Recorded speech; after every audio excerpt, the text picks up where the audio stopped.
So the Bushnell optic, or RXS 100, red dot sights, RDS, red dot sights. There's apparently a Trijicon RMR, ruggerized miniature reflex. Is that what it stands for? Let me first, let's check the gun here before. So there is nothing here except for a laser cartridge. You could probably see the laser cartridge right there. And there you go. Okay, empty. Okay, so empty, nothing in here. Once you got the pistol out and you're looking through it, that's all you have to do is look through it and just find the target. You know, do whatever you need to do, but basically where you have the dot is basically where the bullet's gonna go. I think it's a great training gun. It's a great competition gun to have an optic on a pistol. As far as owning a gun, an optic ready gun, it is very sexy to have. Red dot, optic ready red dot. What do you think? Iron sights all the way? Let me know. Hello everyone, welcome back. In this episode here, I'm gonna go over mainly the Bushnell optic here. So the Bushnell optic. So I'm gonna do mainly a review about that, but also the Taurus G3 as well. But mainly I'm gonna talk about the Bushnell optic here. And so this is it right here. I did read some of the manual, all right? I figured out some of the functions. If you've seen my unboxing, I'll try to put a picture of the thumbnail somewhere. I got it as a holiday special, and it was a fantastic price, so I decided to get one. It has an optic ready. The pistol has an optic ready, and it came with the Bushnell. It came with the Bushnell optic, and so I believe this is the RSX or RXS 100. I believe that's the model number for this, the RSX 100. It is a 4 MOA DOT and I think 5,000 battery hours. It shuts down or shuts off in 1 hour. So it's a 1 hour shut off. So that is the Bushnell RSX 100. That is the battery compartment. And there's a little screw here. You open that up and there's a battery and there's a little plastic piece. Again, I'll show you maybe a B-roll of the original unboxing of the plastic piece that you have to take out in order for it to work. There's your windage right here. It does come with some tools. I don't have them out right here. Here's the top view of it. And that is your elevation up and down. So I like it because once you mount this, you don't have to mess with it. Once you got it sighted in, lined up, there's your battery, there's your windage, there's your elevation. And then these are the two screws. Can you see that? Yeah. These are the two screws here that basically hold it down onto the plate. Red dot sights, RDS, red dot sights. There's apparently a Trijicon RMR, ruggerized miniature reflex. Is that what it stands for? There's a slight, if you can see that, there's a slight little red hue right there, and it's a little bit red, but it's also a little bit blue. If you can see that, you can see that right up here. It's a little bit blue. So depending, I guess, on how you see it, but mostly for me, what I noticed, it's a little blue or greenish blue hue. If you can see that from the background here to the glass, you see a little bit of green. But for the most part, it is very clear, very clear. Okay, so that's some specs on it. It is a lifetime warranty. I don't know if it's transferable, but I don't know how you could, it doesn't seem like you need to register it, but you probably should. But a lifetime warranty on this very inexpensive red dot reflex sight. So let me turn it on. Here's, let me see here if I could get that to show, if it can show a little bit, kind of. This is a down button. That is a up button. I think once you could push on any of these. Let me see if I push on the down button, will it turn on? Let me try to get it so it might show up on the camera better. There you go. So any button will turn it on. So, but to turn it off, you have to push the down button. So let's see if I can do that for you right there.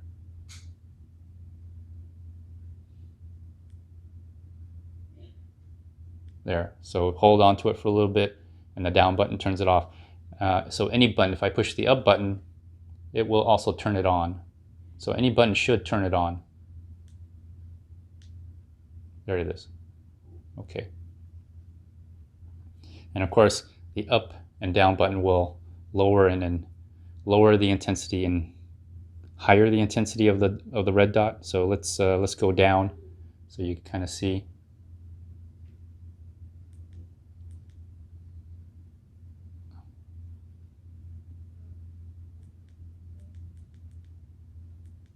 Oh, that's the lowest right there. That's the lowest. Let's go to the highest. It gets really flared. It is a 4 MOA, so I guess this would be the 4 MOA. This is what it would look like. Let me see with my eye. Yeah, it is very bright. But that's what it looks like on camera. Let's see if I could see if what it looks like zoomed in here. If you can see it zoomed in, yeah, that is very big. 4 MOA. It's supposed to be 4 MOA, but let me go down in further. I think through the camera, this right there, that, or maybe just a little bit more. My eye prefers this, about this, and that is 4 MOA. 4 MOA. So after using this for a while, and now while I talk about it, I'll try to throw in some B-roll on the Bushnell while I was doing some laser dry firing on this. And I use it for laser dry firing. If I can, let's see if I can show you with this red bag. Shows up better on the black.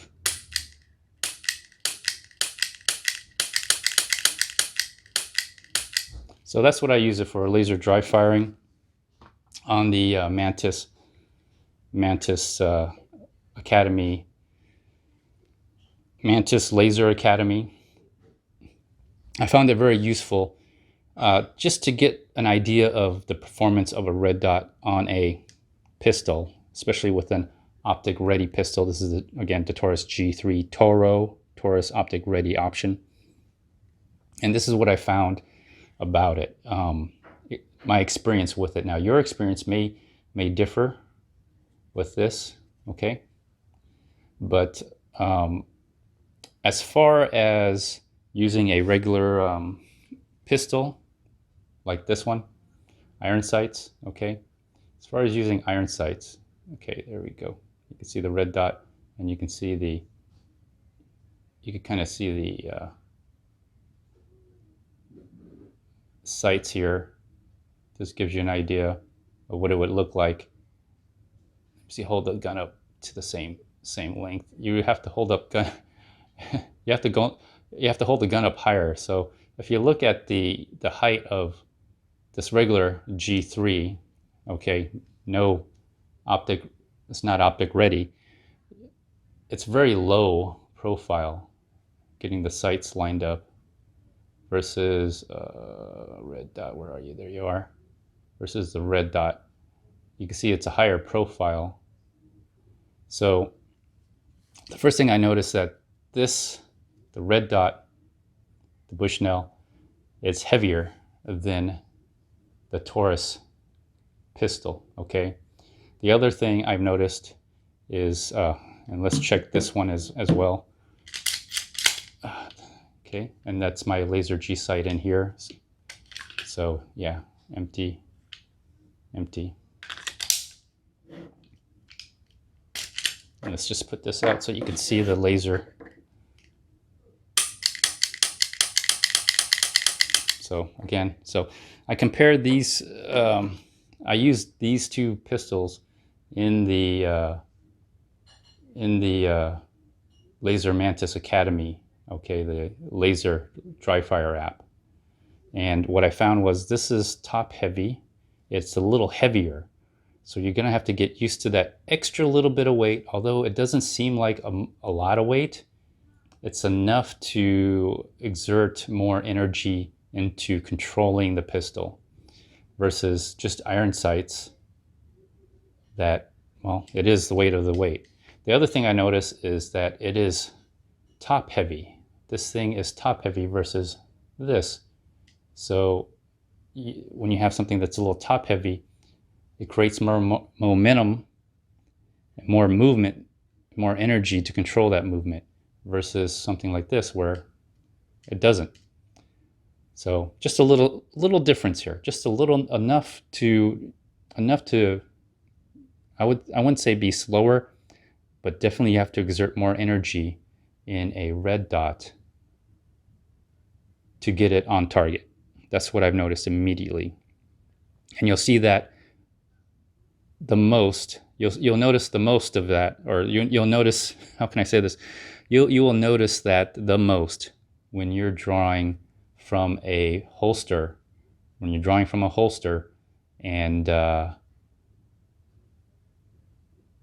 trying to get on target and actually hitting the target.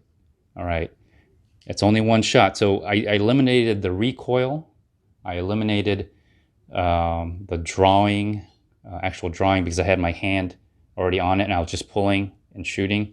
Only one shot. So the recoil, follow-up shots don't really matter in that situation. And what I found was iron sights were faster. I'm still going to do some more laser dry fire training with this. See, I'm trying to find the, oh, there it is. Okay, I'm trying to find the red dot. Finding the red dot through the sights is very difficult because the sights, you can just automatically see it. Since the red dot, the optic covers your sights, you're kind of left blind. You just kind of have to get a feel for the gun to know where the red dot's gonna be. And it's in a different position too. You're really used to seeing this sight picture. This is probably a very familiar sight picture that you're seeing. So you just top of the rear sight and the front post, right? That's all you're looking at, and then you got all this to look through, look through. I actually, when I acquire a target or get a sight picture, I'm actually looking through the gun, and I'm actually focused on the target. That's how I do it anyways. That's basically how I do it anyways. And so that's the sight picture that I'm used to. That's the sight picture that you might be most used to. With a with the red dot, however, let me try to move this out of the way. This is all blocked. I don't know if you can even see there you go. There's the rear sight. So you're not going to look at anything. I'm contemplating whether to even put some kind of marking back here so I know I should be at this certain level. But the only other option is to get a raised suppressor sights, but you know, if you're gonna get an optic, right? If you're gonna get an optic, that defeats the purpose of getting suppressor sights that are larger. You know, they go up, they're really bigger, right? So you could see through the optic. Defeats the purpose of actually having an optic. you're back to iron sights. Now people say you're confirming, co-witnessing, backing up your sights. It's a backup. But why even bother to have an optic if you're going to have sights to use anyway? So it would defeat the purpose, in my opinion. The difference between the two, when it comes to already drawn out, and you already have your gun out, right? And you already have your sight picture, and you're already on target. As far as performance, from what I can tell, it's about par. It's about par. Okay, if you're already used to iron sights and you're able to, manipulate your pistol to the point where you can use your iron sights, you'll probably be par as far as time and accuracy, in my opinion, if you already have it out. When it comes to the iron sights, however, it could be new, or it could be easier. It could be easier for a novice. Let me see, get that focus right there. So it could be new, or it could be easier for a novice who's never had a gun, and you go immediately into a red dot sight or reflex sight onto a pistol, because all you do is, once you got the pistol out and you're looking through it, that's all you have to do is look through it and just find the target, right? Just find the target, find the target, find the target. I'm trying to match it up with the camera. So find the target, find the target. That's all you have to do, just find the target. Just look around. You could either move the pistol, or you can just, do whatever you need to do. But basically where you have the dot is basically where the bullet's going to go, for the most part. Very easy. But that's once you have the pistol out. If you're drawing from a holster and then coming out, you got to find it. And that's what takes the longest. But if you already have your gun out, it's pretty easy. So anyways, that's my opinion and basic review of the Bushnell. I have to disclose that I'm not planning to take this out to the range. I am using the G3, the Taurus G3, only for laser dry firing. Okay, I'm also going to just use the red dot only to laser dry fire, because I use this as a training tool with the Laser Mantis Academy and other laser apps. I haven't used any other laser apps yet, but I plan on to. And because this pistol has a restrike capability, so I don't have to rack the slide to reset the trigger. You can see the G sight is right there.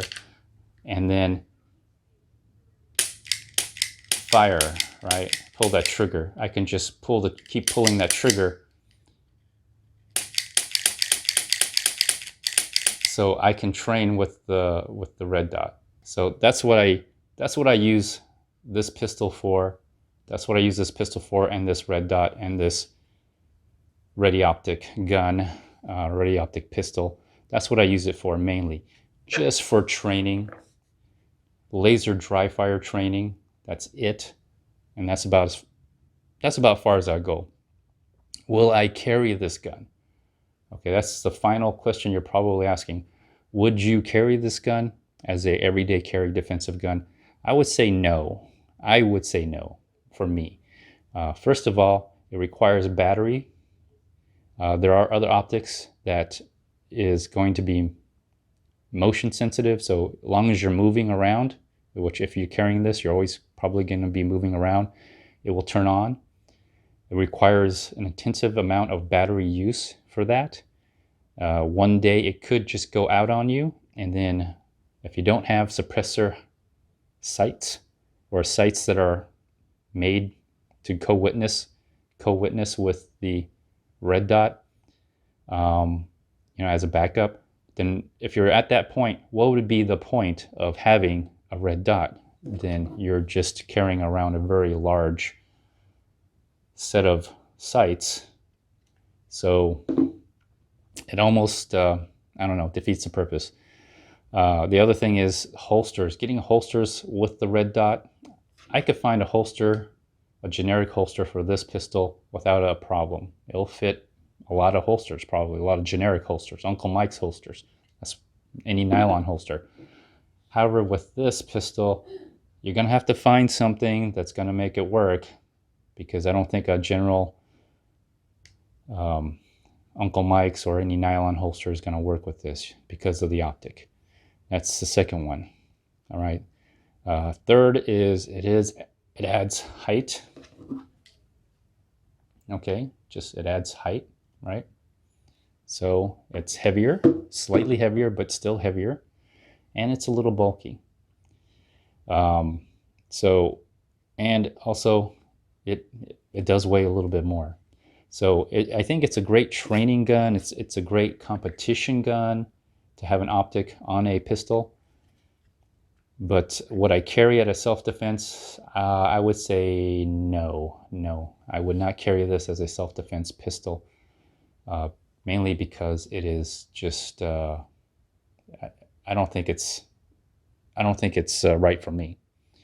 As far as owning a gun, an optic-ready gun, it is very sexy to have. It is kind of like having the girlfriend that everybody wants. Right, you own one of these reflex sights or red dot sights on a optic ready mounted pistol.